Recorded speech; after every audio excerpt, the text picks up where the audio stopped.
大家好，我係 Wilson，歡迎大家嚟到澳洲香港人頻道。我記得喺中四、中五嘅時候咧，喺中國文學裏邊咧，我讀過一課咧叫《歲難》。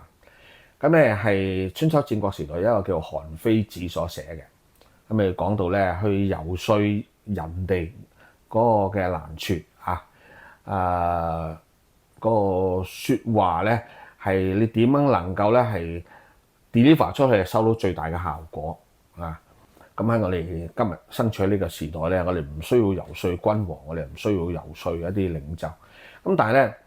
圍繞住我哋身邊咧，都有好多我哋非常之重視嘅親人朋友啊，可能係你已經成長咗嘅子女啊，你嘅女婿啊，你嘅新抱啊，甚至乎咧你個孫有啲好重要嘅嘢咧，你觀察到啊，你想咧係發放個信息出去啊。忠言就逆耳嘅喎，你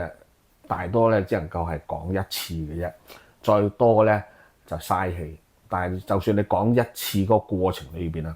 點樣去掌握最適合嘅時機、最適合嘅技巧咧？今日我就同大家分享咧一個發生喺我身上嘅故事。我咧就係俾人遊說嗰個若干年前咧，我咧做錯咗啲嘢咁有人觀察到。咁成個故事咧，又翻去咧喺上一集，我就講咧，我又同兩個家庭咧一齊去做一個 road trip 去 Port Macquarie 嗰度。好啦，咁我哋咧就喺呢個 road trip 裏邊咧，咁通常4日3夜，咁夜晚食完飯咧，咁都係大家咧去3個家庭即係3對夫婦6個人咧，就圍埋咧又喺度傾偈啦。咁談天說地咩都講啦。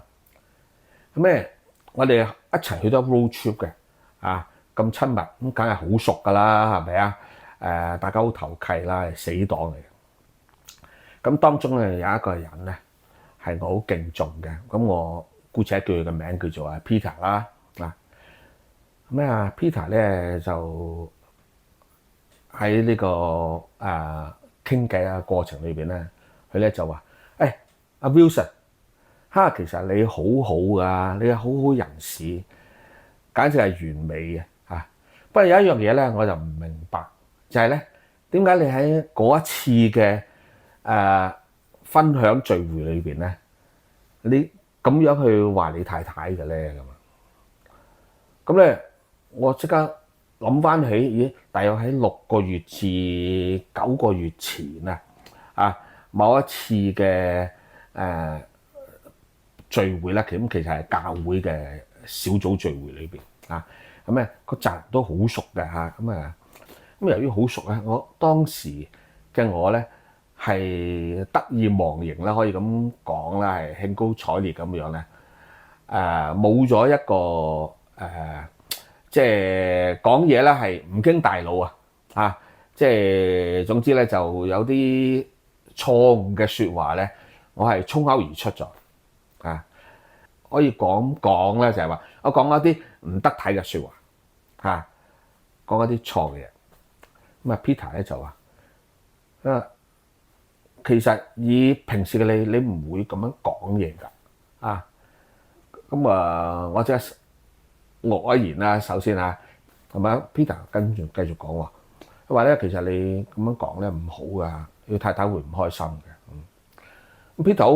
好因為咧我太太在場喺呢一番説話仲有第三者，因為3個家庭啊嘛咁簡直係嗰陣少少懲罰咗我啦咁亦讓我明白到咧係自己真係做錯咗。咁Peter 去講呢一樣嘢咧，就係一個好好嘅環境係傾咗好多嘢嘅時候，慢慢咧係兜到落去佢呢一番説話咧，佢等咗幾耐先去能夠發放到咧，係大約6個月至9個月，因為我哋嗰個上次嗰個分享喺成6個月至9個月嘅時候 exactly 嘅 day 啫，我都唔記得。但係 Peter 咧，佢知道咧我做錯咗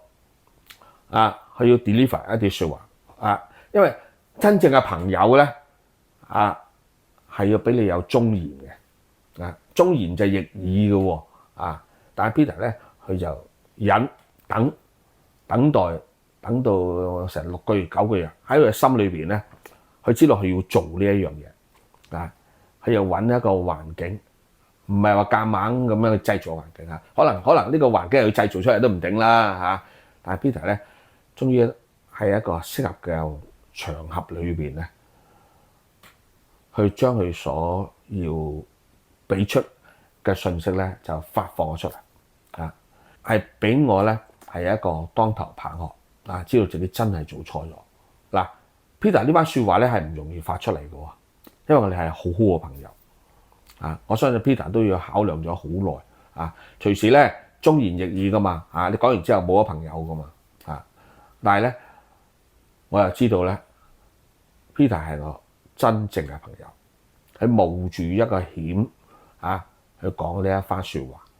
啊，亦係喺一個好自然嘅環境咧，傾開嘢，傾下傾下就兜到去啊嗰一樣嘢裏邊啊。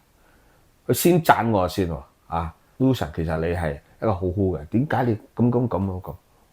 咁自此之後咧，我講嘢一方面就更加慎言啦，第二方面咧，我亦識用呢個忍耐嘅技巧啊，要等待一個適合嘅機會，或者製造一個適合嘅機會，去將一啲我想講嘅説話咧，同所需要嘅人咧，去發放出去。邊啲人我需要咧係咁樣去找住個機會講咧？舉個例啦，我啲仔女咧都30幾歲啦，啊個個都自己都有自己家庭，有自己嘅子女啊，係大人嚟嘅啊。雖然話係自己仔女啊，但係講嘢咧都要用一個大人嘅態度咧，尊重嘅態度啦去講啊。如果唔係咧，你用錯咗個語氣咧啊，咁佢哋都怕你咁樣。唔單止有仔女啊，大人喎，我仔女結咗婚啊嘛，係嘛？我都有新抱啊，有女婿。有啲嘢咧，佢可能會俾佢哋嘅忠告上，就更加咧要去等時機、等場合、等嗰個起承轉合啊。所以咧係自己所講嗰個説話咧，能夠咧個 message 係 deliver 到出嚟。咁對大人咧，我哋要慎言啦嚇，即係要小心我哋嘅進諫啦啊。對細路仔都一樣嘅喎啊。我有個大孫5歲幾嘅啦啊，好乖嘅。咁但係咧都會收到學校嘅投訴啊。咁咧我準備咧就係要了解下咧，就係點解喺學校咧會咁樣曳曳啊？因為咧我自己喺細個嘅時候咧，2年班嘅時候都非常之曳，都要見呢個校長啊，見家長咁樣啊。我就話俾你知咧啊，爺爺咧都一樣咧，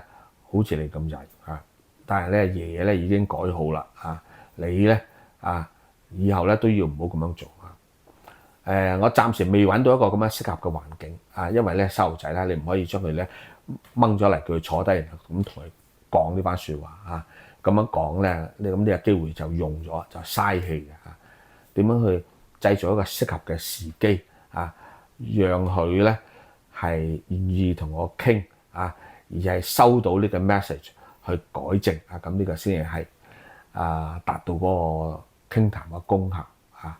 咁其實喺聖經裏邊一樣有一句説話，我覺得好貼切呢個韓非子歲難裏邊嘅內容嘅。咁一句咧就係寫喺呢個舊約聖經嘅箴言第5章第11節。